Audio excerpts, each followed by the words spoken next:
Hi everyone, Foster here, and I'd like to spend a few minutes with you today talking about the situation in Greece and its implications for the world and for each of us. I believe the more informed we are, the more preemptive we can be in the face of threatening situations. So let's try to translate some news.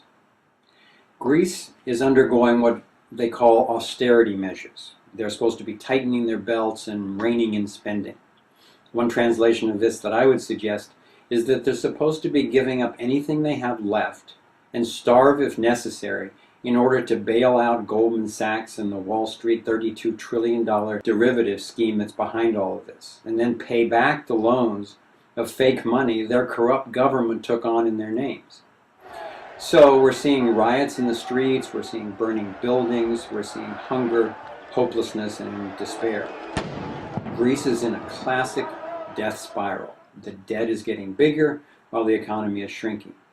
But so are the rest of us. This is happening in virtually every country around the world. I want to suggest we're like debt slaves being harvested for our money and for our labor in the financial coup d'etat that Catherine Austin Fitts calls the breakaway civilization. Why does she call it that? Well, these people have most of the world's money. They have their own secret societies, their own rules, black projects, intelligence agencies, mercenary armies, space programs, and more. The so-called money masters have leveraged and interlinked the entire system so much that the default of Greece could start the inevitable falling of dominoes in banks and whole countries very soon. It could be months, it could even be weeks. So why are Ben Bernanke and the other central bankers still printing money? Are they clueless? Do they not know that there's no way out going that direction? I think not. I suggest that they've been planning this inflation and timing the catastrophe. George Soros and the heads of the World Bank and the IMF have recently come public with their warnings about an imminent global financial collapse. Now, with their capability to manipulate such a scenario, they're apt to know. I think it's a classic problem, reaction, solution scenario. The problem? A global economic collapse, possibly in conjunction with a new war in the Middle East, maybe two. The reaction they're looking for? Our fear, our confusion, and our helplessness. The solution that I think that they're planning to bring forward? A global government funded by a mandatory global tax, enforced by world police, and a one world currency for everyone. And why are they doing this now? Well, one reason that not a lot of people know is that the Federal Reserve Charter, which was instituted in 1913, is a 100-year charter. So it comes up for renewal in August of 2013. And I don't think the powers that shouldn't be want to see that come up for a public referendum in any way, especially with how people are catching on now to what the Federal Reserve really is and does. The second reason, people are finding out so much about the banking system now and what's being done to people's lives that they're starting to take a stand more and more actively all the time. The banksters and the crooks are grabbing as much of this phantom money as they can, and they're running for the hills with it. They're turning it into precious metals and land. They're buying up, real commodities. They know that the blowback will be coming soon because it always has with so-called austerity. It's happened in Ecuador and Chile and Bolivia. It's happened in Japan. It's happened in the Soviet Union, Iceland, and many more. In the U.S., we can't afford to think that it can't happen here. In fact, I think that that's a major part of the plan because we're their major stumbling block to global governance. So let's look and see what they've done to prepare.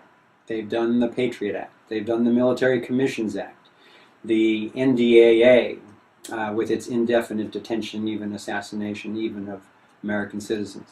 They've done the Enemy Expatriation Act, where they can send any American citizens away from this country and take away their passport, rendition them indefinitely.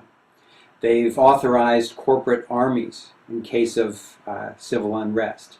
They've created the continuity of government scenario where the executive branch can basically ignore the Senate and the Congress in case of emergency. Now, they wouldn't want us to be able to effectively organize or to stay informed, so we've seen SOPA and PIPA and ACTA and the Cybersecurity Act and many other attempts to take over and control the internet as they have in China and Egypt and other countries.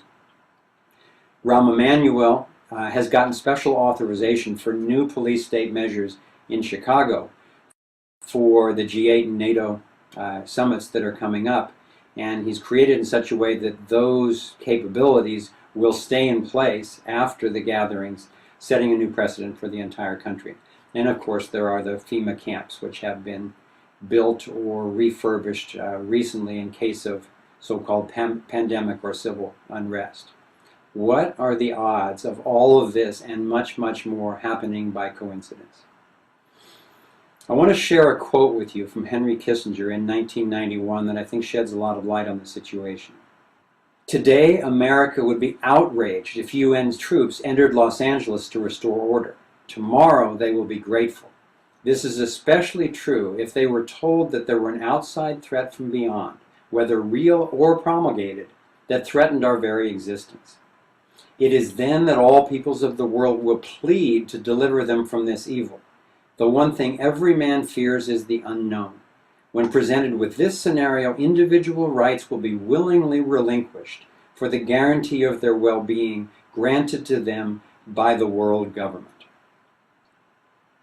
So what can we do as individuals and groups about this type of scenario? Well, first we can get informed and we can educate our networks. One of many good ways to do this is spread this blog and share Thrive.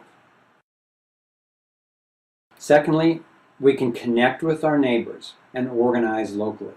I recommend that you create with them as much food, water, and energy self-sufficiency as possible. As much as you can, get out of debt and out of dollar-denominated assets, which could easily be worth 50 cents or less on the dollar very soon. I recommend you get into real commodities such as precious metals and especially non-perishable food for emergencies. I recommend that we direct our protests especially toward the central banking system and the fractional reserve and fiat money scams, because that's what makes everything else possible. In addition to that, get creative. Sit down with your neighbors and see what you can come up with, and look on our website under the Solutions section. In my next video blogs, I'm planning on reporting on my visit this past weekend up to Olympia, Washington, where I was invited to take part in the Occupy Solidarity Social Forum. I want to share with you some of the exciting things that I learned and some of what I got to share with representatives from Occupy sites from all over the country. And I wanted to share as well the Thrive Solutions model, which Thrive groups all over the country are starting to implement. So I look forward to being with you then, and meanwhile I encourage you to be informed, be nonviolent, and be relentless. Thanks for listening. Bye-bye.